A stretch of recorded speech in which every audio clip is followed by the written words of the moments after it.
সরকার তৌহিদি জনতার তাণ্ডব মোকাবেলায় সাঁড়াশি অভিযান ঘোষণা করেছে। সরকার কি সত্যিই পারবে এই অভিযান সফল করতে? সম্মানিত দর্শক, আপনাদের সবাইকে আন্তরিক শুভেচ্ছা জানিয়ে আজকের আলোচনা শুরু করছি। আপনারা ইতিমধ্যেই জানেন যে ইসলামপন্থী গোষ্ঠী হিসাবে পরিচিত তৌহিদি জনতা নামক যে গোষ্ঠীটি রয়েছে, তাদের উগ্রবাদী কর্মকাণ্ডের মাধ্যমে দীর্ঘদিন থেকে বাংলাদেশে সামাজিক, রাজনৈতিক ও ধর্মীয় অস্থিরতা তৈরি করে আসছে এবং যা আমাদের রাষ্ট্রের জন্য, দেশের জন্য এক ধরনের ত্রাসের রাজত্ব কায়েম করার চেষ্টা করছে তারা। বিশেষ করে 2024 সালের 5ই আগস্ট গণ অভ্যুত্থান পরবর্তী সময়ে তাদের এই সমস্ত কর্মকাণ্ডের মাত্রা এবং পরিধি অনেকাংশে বৃদ্ধি পেয়ে যায় এবং সাম্প্রতিক সময়ে তাদের কিছু কর্মকাণ্ড বাংলাদেশকে গভীর সংকটের মুখোমুখি করতে চলেছে। ইতিমধ্যে তারা গত কয়েক বছর ধরে অনেকগুলো ঘটনার জন্ম দিয়েছে বা ঘটনা ঘটিয়েছে। যেমন তারা নানা সময়ে ফেসবুক পোস্টকে কেন্দ্র করে সহিংসতা করেছে, ধর্মীয় অনুভূতিতে আঘাত লাগার নামে তারা বিভিন্ন মানুষকে নির্যাতন করেছে, বাড়িতে অগ্নিসংযোগ করেছে, পুলিশের সাথে সংঘর্ষে জড়িয়েছে, তারা ভাস্কর্য তৈরির বিরুদ্ধে অবস্থান নিয়েছে, তারা নারী ফুটবল টুর্নামেন্ট বন্ধের দাবিতে বিক্ষোভ করেছে, তারা বিভিন্ন স্থানে সাংস্কৃতিক অনুষ্ঠান আয়োজনে বাধা দিয়েছে, দেশের বিভিন্ন স্থানে মাজার আক্রমণ, ভাঙচুর ও অগ্নিসংযোগ করেছে ইত্যাদি নানা উগ্রবাদী কর্মকাণ্ডের সাথে এই গোষ্ঠীটি দীর্ঘদিন থেকে জড়িয়ে আছে। অথচ সরকারকে আমরা নির্বাক দেখতে পাচ্ছি। অনেকেই বলে থাকেন যে এসব কাজে যারা নেতৃত্ব দিচ্ছেন, যে কয়েকজন ব্যক্তি বিশেষ করে নেতৃত্ব দিচ্ছেন, তারা সবাই জঙ্গি হিসাবে জেলখানায় বন্দী ছিল। কিন্তু দুর্ভাগ্যক্রমে 5ই আগস্টের পরপরই তারা সেখান থেকে মুক্তি লাভ করে। এটিও আমাদের কাছে একটি বড় প্রশ্ন, কিভাবে, কাদের প্ররোচনায় বা কাদের সহযোগিতায় এই জঙ্গিরা জেলখানা থেকে মুক্তি পেল এবং মুক্তির পর তারা এ ধরনের উগ্রবাদী কর্মকাণ্ডে জড়িয়ে পড়েছে।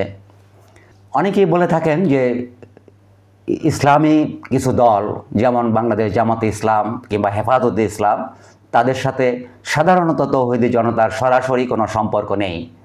তবে এটাও আমরা জেনে থাকি বা বুঝতে পারছি যে সরাসরি কোনো সম্পর্ক না থাকলেও তাদের উগ্রবাদী কর্মকাণ্ড সম্পর্কে এসব ইসলামী দলগুলো কোনো রকম বক্তব্য দিচ্ছে না। তারা তাদের এসব কাজের সম্পর্কে তাদেরকে বিরত থাকার জন্য অনুরোধও করছে না। সুতরাং তাদের এই নীরবতা তৌহিদি জনতাকে, তথাকথিত তৌহিদি জনতার যে উগ্রবাদী কর্মকাণ্ড, সেখানে এক ধরনের উৎসাহ যোগাচ্ছে। বর্তমান যে অন্তর্বর্তী সরকার, তারা দাবি করেন যে দেশের সামগ্রিক স্থিতিশীলতা তারা নিশ্চিত করতে চেষ্টা করছেন বা অনেকখানি তারা স্থিতিশীল অবস্থায় আমাদেরকে নিয়ে এসেছেন। কিন্তু বাস্তবতা হচ্ছে এই অন্তর্বর্তী সরকার দেশের সামাজিক, রাজনৈতিক, সাংস্কৃতিক সকল ক্ষেত্রে একটি স্থিতিশীল অবস্থা তৈরি করতে সম্পূর্ণভাবে ব্যর্থ হয়েছেই বলা যায়। এবং এই ক্ষেত্রেও, অর্থাৎ তৌহিদি জনতার যে উগ্রবাদী কার্যকলাপ, সেটা বন্ধ করার ক্ষেত্রেও তারা পরিষ্কারভাবে ব্যর্থ হয়েছে। সরকার অফিসিয়ালি বলে থাকেন যে তারা কোনো ধরনের উগ্রবাদপন্থী বা উগ্রবাদী গোষ্ঠীকে পৃষ্ঠপোষকতা করবে না, কিন্তু প্রকৃত অর্থে আমরা দেখতে পাচ্ছি যে সরকার তাদের এই কর্মকাণ্ডকে নিবৃত করতে কিংবা তাদেরকে আইনের আওতায় এনে শাস্তির বিধান নিশ্চিত করতে ব্যর্থ হচ্ছে। তাই আমাদের মনে প্রশ্ন জাগে খুব স্বাভাবিকভাবেই যে উগ্রবাদী এই গোষ্ঠী কি সরকারের চেয়েও বেশি শক্তিশালী?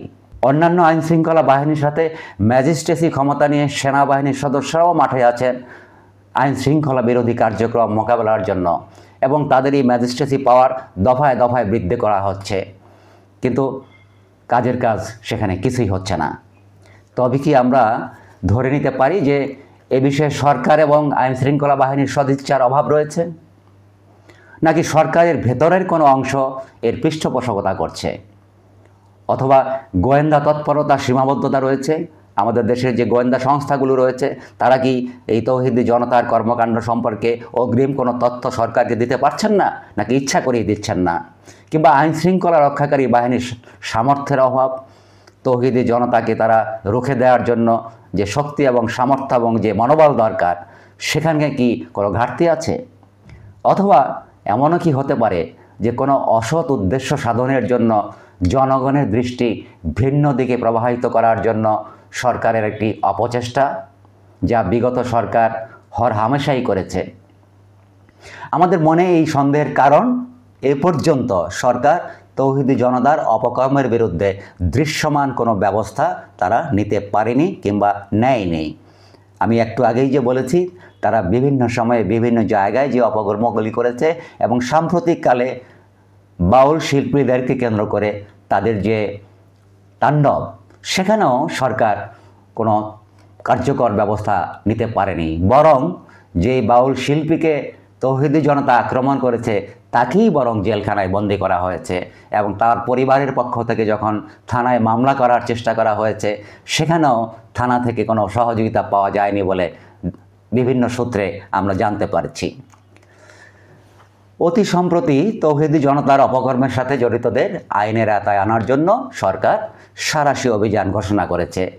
যে কারণে আমি শুরুতেই বলেছি যে আমার আজকের বিষয়বস্তু হচ্ছে যে তৌহিদি জনতার যে তাণ্ডব, তা মোকাবেলার জন্য সরকারের সাহসী অভিযান, সেই সাঁড়াশি অভিযান, এবং সেটা কতটা সফল হবে সে বিষয়েই আজকের আলোচনা।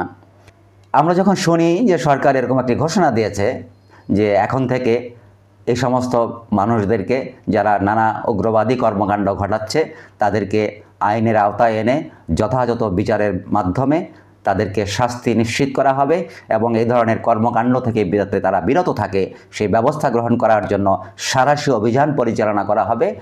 শান্তিপ্রিয় মানুষ হিসাবে আমাদের খুবই ভালো লাগে এটা শুনতে। তবে প্রশ্ন থেকেই যায়, এই সাঁড়াশি অভিযান কতটা সফল হবে?